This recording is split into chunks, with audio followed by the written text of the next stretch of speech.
In this example video, I'm going to show you how to solve an absolute value inequality. So, when you're solving an absolute value inequality, the first thing that you need to do is isolate the absolute value. So what I need to do is get the absolute value of z minus 3 isolated on one side of this inequality. So the first thing I'm going to do is subtract 9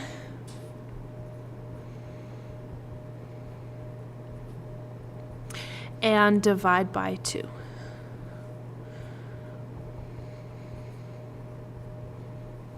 The coefficient here, do not bring that in and distribute. What you want to do is divide on both sides to eliminate that coefficient. So now I have the absolute value of z minus 3 isolated on one side of my inequality. So now what I need to note is the direction of the inequality. This says that the absolute value is greater than 2 or equal to, but I'm focusing on the greater than. So this is going to split into two separate inequalities. The first inequality is that z minus 3 is greater than or equal to 2. Remember, with absolute values, if the quantity inside is already positive, then nothing changes, right? Hence this first inequality. But if the quantity inside is negative, the absolute values make a change. So for the second inequality, what I'm going to have is z minus 3. And I will change the direction of this inequality to be a less than or equal to negative 2. So when I'm multiplying that other side by a negative, I'm flipping the direction here. Now I'm going to solve each of these separately. So when I add 3 to both sides, I get this. My variable z has to be greater than or equal to 5 or less than or equal to 1. So what I'm going to do is plot this on a number line to show you what's going on. So for this part right here, z has to be 5 or bigger. And for this part right here, z has to be 1 or smaller. Because this inequality is facing out and away from my absolute value, the solution set will be on the outside. So here or here are the solutions. So when I'm writing this in interval notation, I will have two intervals to write, and I will need to union them.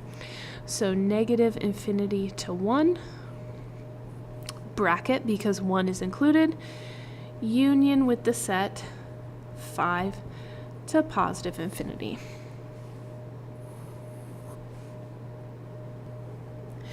In this second example, I want to execute the same first step.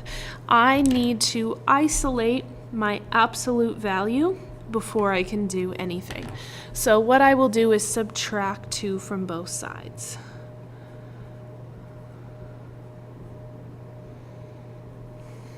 Now I have the absolute value isolated on one side of my inequality.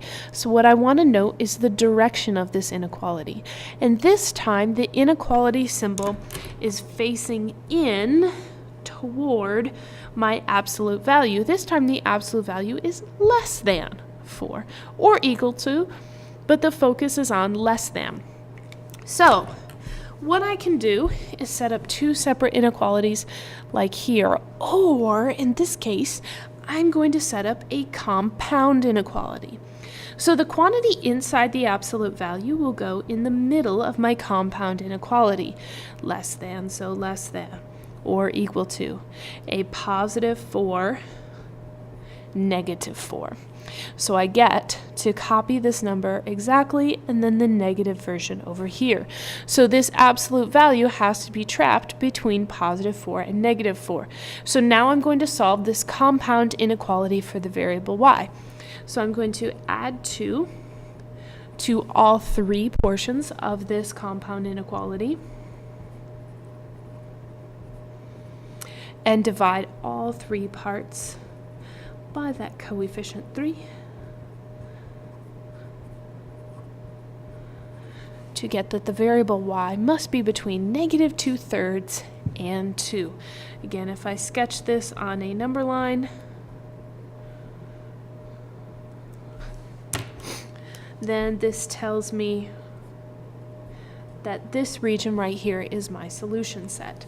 So because this is facing in toward my absolute value, my solution set will be in between these two values.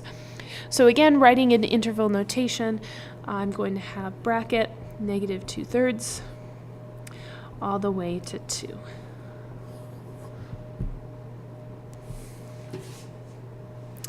And for one last example, let's say I need to solve an absolute value inequality like this.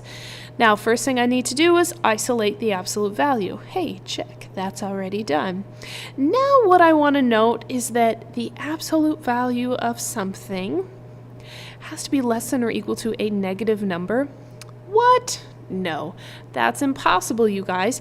Remember that absolute values output only positive numbers. So I'm saying find a positive number that's less than negative 3. That's impossible. In this case, the solution set is empty. This has no solution. It's impossible to find a positive number that's less than a negative number.